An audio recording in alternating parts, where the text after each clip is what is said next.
Hello mga ginoong mangangalakal at mamumuhunan. Ang impormasyon at analytical na serbisyo ay nakikipag-ugnayan system, Guru Markets. Magsimula tayo sa pangkalahatang data tungkol sa kumpanya. Kaunti pa ay isasaalang-alang namin ang bawat tagapagpahiwatig ng mas detalyado. Kung kinakailangan, maaari mong i-pause ang video.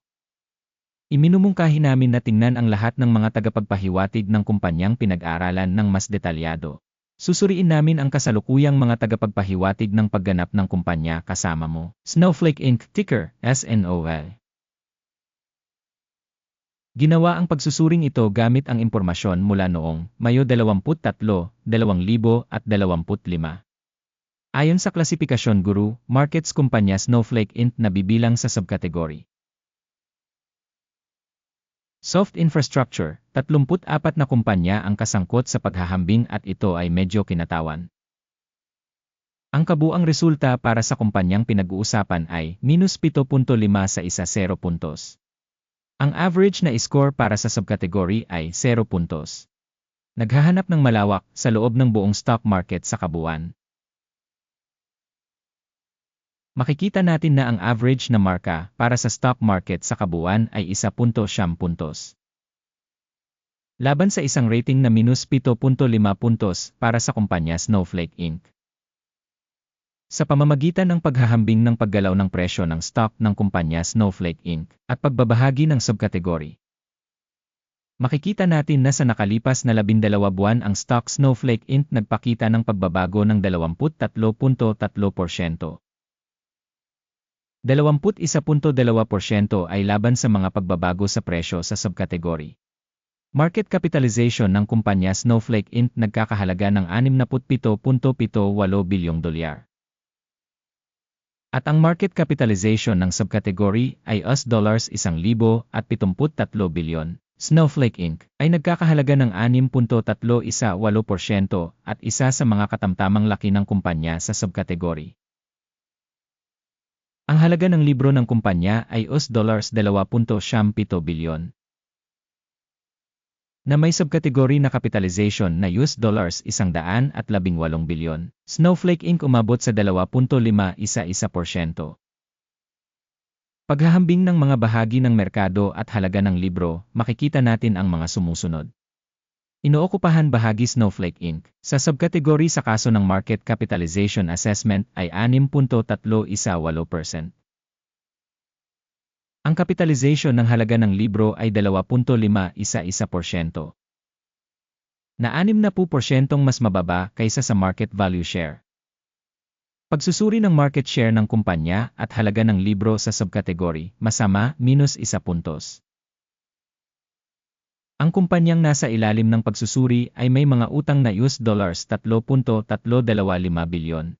Ang mga pananagutan sa pananalapi upang mag-book ng capitalization ay umaabot sa 112% ng kapital ng kumpanya. Rating ng utang ng kumpanya, masama, -1 puntos.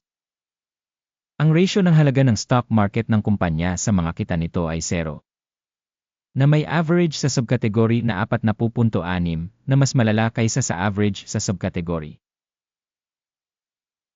Rating ng presyo ng stock sa ratio ng kita kumpara sa mga kumpanya sa subkategory, napakasama, -2 puntos. Ang tubo sa huling 12 buwan ay $1,379 milyon. Ang mga kita sa hinaharap para sa susunod na 12 buwan ay inaasahang magiging $516 milyon. Ito ay 63.1% mas mababa kaysa ngayon. Pagtatasa ng inaasahang mga tagapagpahiwatig ng kita sa hinaharap kumpara sa mga kumpanya sa subkategory, passable, 0 puntos. Ang ratio ng halaga sa kita ng kumpanya ay 17.7. Ang average sa subkategory ay 3.3 na 436% na mas mataas kaysa sa average para sa subkategory. Pagsusuri ng halaga ng merkado sa ratio ng kita kumpara sa mga tagapagpahiwatig ng mga kumpanya sa subkategory, masama, -1 puntos.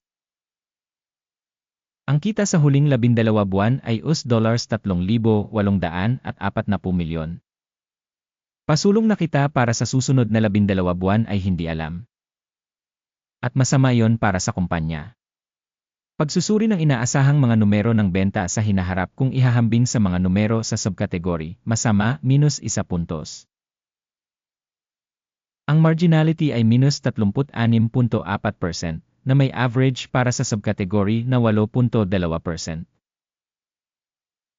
Ang pagkakaiba sa pagitan ng average ng subkategory at pagganap ng kumpanya ay 44.6%. Pagsusuri ng kakayahang kumita ng mga benta kumpara sa mga tagapagpahiwatig ng mga kumpanya sa subkategory, pasable, -0.5 puntos. Ang bahagi ng kumpanya ayon sa bilang ng mga tauhan sa subkategory ay 0.61%. Na 557% mas mababa kaysa sa market capitalization share. Ang halaga ng kapital bawat empleyado ng organisasyon ay $8,653,000. At para sa subkategory $1,316,000. Ang pagkakaiba sa pagitan ng average ng subkategory at pagganap ng kumpanya ay 557.5%. Pagsusuri ng market capital ng kumpanya sa bawat empleyado kumpara sa mga indicator sa subkategory, passable, 0 points. Ang tubo sa bawat empleyado ay -$178,500. Average ng subkategory, $32,400. At ang pagkakaiba sa pagitan ng average sa subkategory at mga indicator ng kumpanya ay 451%. Pagsusuri ng kita sa bawat empleyado kumpara sa mga tagapagpahiwatig sa subkategory, tolet, -0.5 puntos. Ang kita ng organisasyon sa bawat empleyado ay $470,000 sa subkategory na $375,000.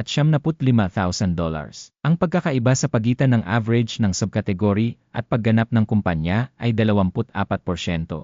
Benta sa bawat rating ng empleyado kumpara sa mga numero ng subkategory, passable, -0.5 puntos.